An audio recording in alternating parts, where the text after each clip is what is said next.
સંખેડા ખાતે ગણેશ વિસર્જન યાત્રામાં સંખેડા પોલીસના પીઆઈ જલ્પાબેન પંડ્યા દ્વારા ચુસ્ત પોલીસ બંદોબસ્ત ખડકી દેવામાં આવ્યો હતો.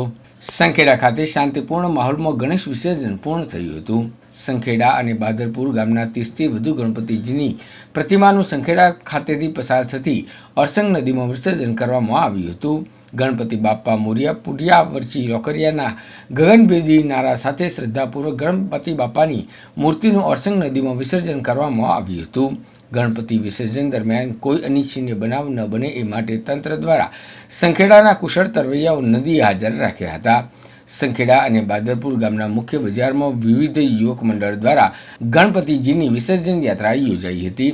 ગણેશ વિસર્જન ટાણે સંખેડાના PI JD Pandya, PSI Mayursinh Jadav અને સંખેડા પોલીસ સ્ટાફ દ્વારા સતત અને ચાપતો બંદોબસ્ત ગોઠવી દેવામાં આવ્યો હતો, જેના પગલે સંખેડા ખાતે શાંતિપૂર્ણ માહોલમાં ગણેશ વિસર્જન સંપન્ન થયું હતું.